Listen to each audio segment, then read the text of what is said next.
Okay, there's a lot of work left to do on this. The majority of it is prep work, so I thought I'd get a small video out because prep work's going to take a week or two, so thought a quick video of the update on how far we've got so far would be good. The panel's gone in, looks really good so far, and coin door, yeah, it's just the old one at the moment, but that will be changed. Just wanted to see how it looked.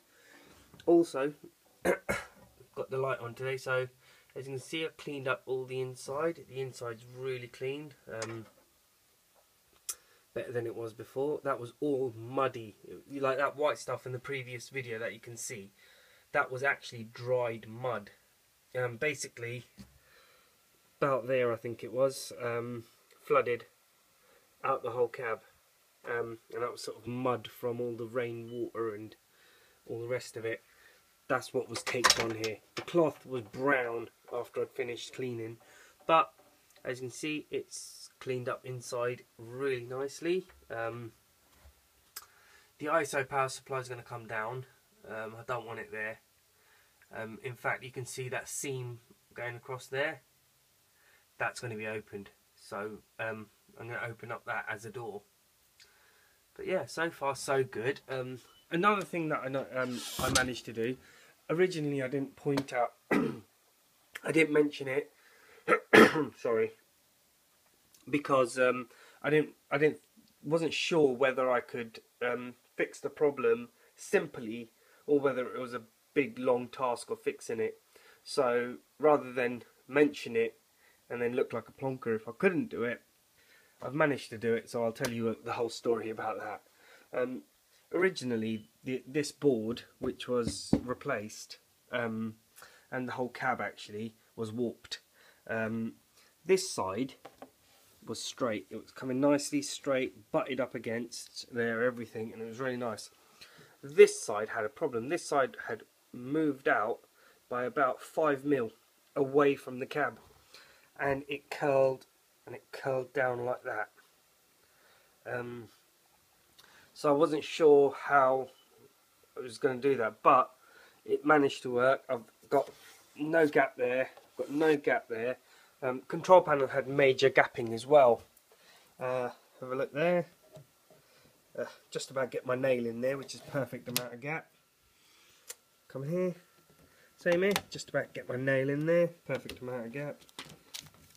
There's a bit of filler there. Let's get that off. But yeah, it actually, the whole cab came in perfectly. So that was a bit of a good result there.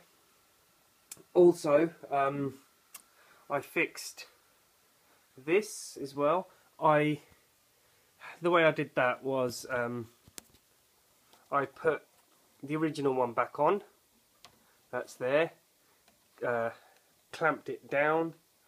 Once it was all dry, then I overfilled it. Yeah, there's a lot more filler than should be on there, but I wanted to overfill it because I wanted to make sure that I've got every nook and cranny. I also filled inside the groove. I purposely did that because the groove was all flaked inside as well. So I'm going to route out the new slot there. I've ordered slot cutter as well for my new router. So that should be good. The other thing I did as well is this top board. The reason why this top board's not on, and that's one of the reasons why I'm actually making this video, is there's a lot of prep work. When I sand this side down, I don't want this on here like that, because it won't allow me to sand properly. Having this off, I can sand it properly, then put this back on. So let's just have a look at this. Now, before we have a look at that actually, if you have a look here, go at this side, you can see quite clearly that there's a angle on the wood. The wood's actually got a bit of an angle to it, and that's to do the angled joint on it. There's also an angle there. You can get that right, yep. That's for the marquee, so the marquee sort of points downwards a bit. So I needed to get that all done. So just come back here. Let's have a look. You can see here, got the angle in there, and got the slightly smaller angle on there. Did that with my new Makita router that I bought. Well worth it, but quite expensive router that one was. Because it's very hard to get a router that has a handheld router that's got tilting facility on it. Oh, this one has. It's a Makita one. So if you have a look there, got butts on quite nicely. Look, see, it butts on really nicely there, and then you've got your angle across there, which then corresponds to that, so that your marquee goes on, and it goes on in line with that. So that's how we aim to do that. So that was pretty good. So we've got this done really well.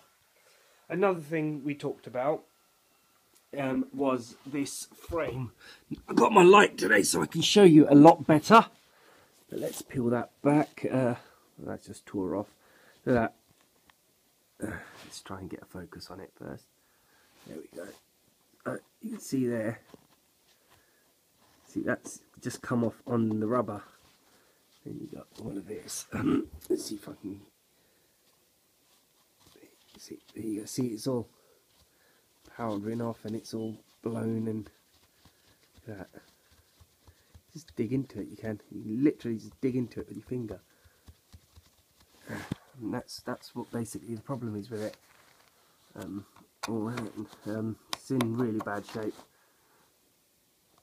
So that needs fixing. I've had a look. If we come to this side, it's held on with those two bolts, and I think there's a couple of bolts underneath as well that holds it as well, but they're the main support bolts there. So get those off. There's an angle here. Let's just come to this. Here you go. See, you can see there's an angle there, and then you've got your wheels on there. So that's got to all be replicated. It's not too bad, I don't think. Not too difficult. So let's have a look what we can do. Here we have it, all made. As you can see, you've got your angle there. I've actually got filler on it. But that's your angle there, that's just straight there. This is all filler. It still needs sanding down. I only just put the filler on it today. It's dry, but it needs sanding. So let's just pop that on there, and it'll go on. So it's all the right size, shape. It's got the angle on the back. Still need to put some battening on it. If I just show you, battening needs to go on it like that, all the way round as well, to give it extra support, and screw it to the cab as well as the sides. So still need to do that yet, but there we have it. That's the frame. You probably noticed I have made the frame from pine. This is kiln dried, treated, sanded. Didn't use chipboard, didn't use plywood, didn't use MDF. Reason why is I need this frame to be strong, I need it to be sturdy, and I need it to last me a long time. This frame's going to take the most amount of abuse on this cab. Moving it, this, that, the other, bit of water, you know, I mean, hopefully no water, but you know, sometimes it can happen. Spill a drink, whatever. First thing it's going to do is run on the ground, isn't it? Run on the floor. It might start flowing a little bit or splash. So this will hopefully outlast the upper area, which is what I'm really hoping for. It does go in. It's just the filler needs sanding, but it's perfectly lined and everything. And it's going to look really good. Width wise it's spot on, well at least it should be, because I measured it. Yeah, see, it goes on there like that, yeah, and here we have it. So spot on there width wise as well and everything.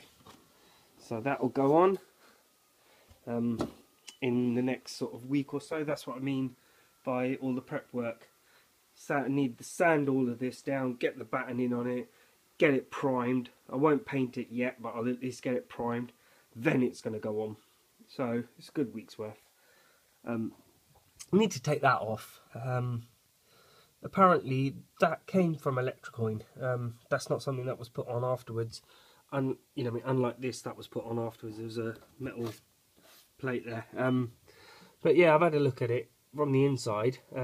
It's bolted to another plate on the inner side, and it's an angle plate, so it supports it. So I need to work out how to re-support it without having that sort of showing or visible. So that's something else that needs to be done. I've also managed to source a 25-inch monitor. The only thing is about getting it and how much I'm ending up having to pay for it. So I'm going to see if I can get one cheaper and easier, but at least I've got a last resort type thing for whether, you know, I mean, if I can't get hold of one, I know where I can get one from, sort of thing. But apart from that, yeah, that's the update of the cabs so far.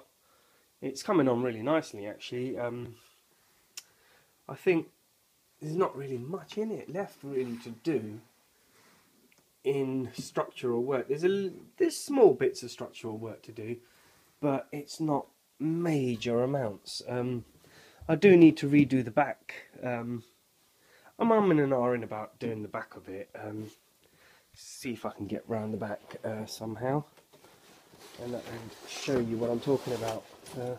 It's a bit difficult to show you it, but you can see there's areas, a few areas that aren't the best. Around here as well, there's areas here. All needs work, but yeah, it's not overly bad. So you need to do that corner there as well, sort that out.